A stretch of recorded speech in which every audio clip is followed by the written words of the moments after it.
All right, so this is the solar array on top of the shop that runs the property. So I can't remember exactly. I know that so the top two rows were older. So those were the original, or they were the panels before the new array, which is these down here. And you can kind of tell the difference in the looks. So this is a new array, a new system. The whole thing is new. The shop system is all new. With the two inverters I showed you, the 12Ks.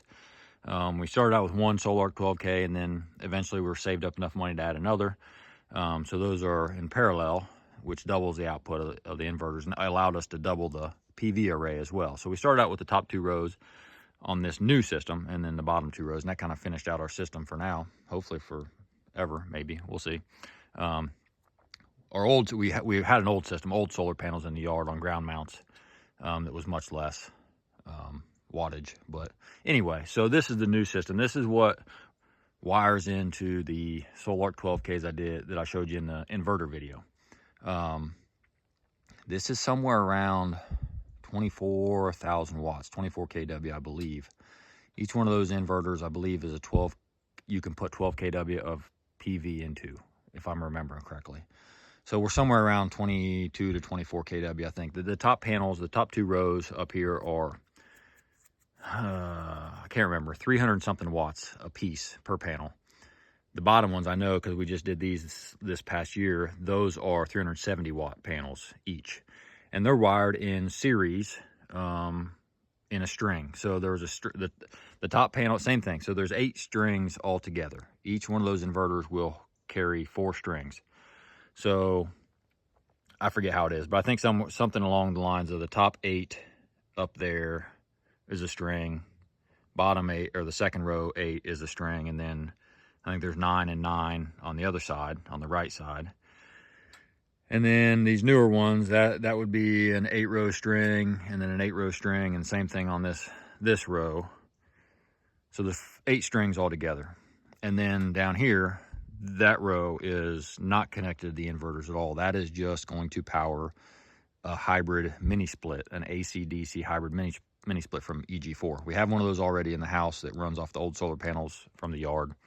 Incredible. I mean, it's awesome. And we just do straight DC, straight solar into it. No inverter, no charge controller, nothing. You just put the PV wires into it and it runs. When the sun comes up, it turns on. When the sun goes down, it turns off. It's awesome. So that's what that string is for. There's going to be a 24,000 BTU mini split that'll be in the main part of the shop that'll heat and cool that when we have extra power, or when we have, I guess, when the sun's shining.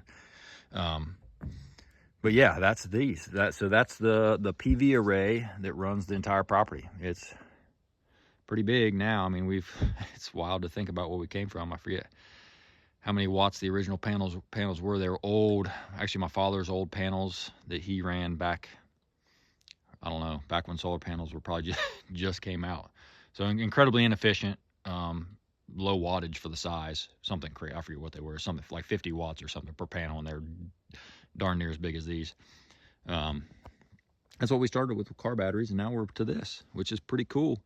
It's taken a long time to get here. We've just added little by little. It's all been, we tried to do everything to where we could scale it up, where we could leave room for growth, and whether it be the inverters or the batteries or the solar panels, buying stuff that we could add to in the future, because there's no way we could have done this all at one time financially. It's a huge investment.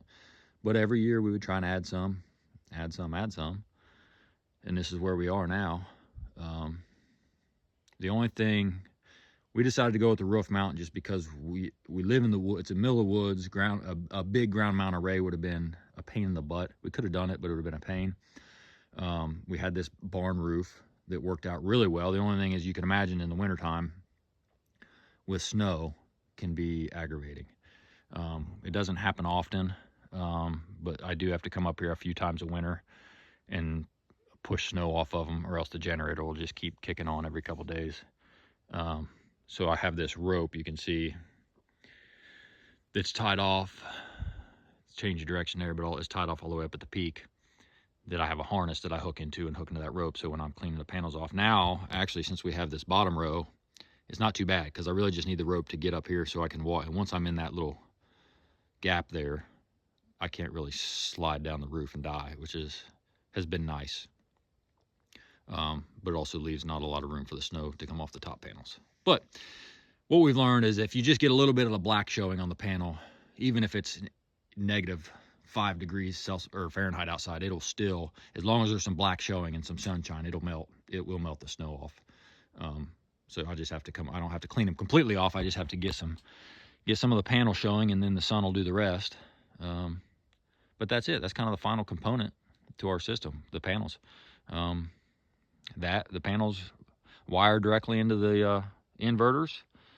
The batteries wire into the inverters, and then we've got 220 going from the inverters into the main panel of the barn. The barn main panel, electrical panel, is kind of our main, and then the panel in the house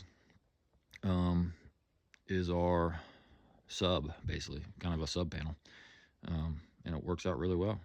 So that's it. That's the solar panels.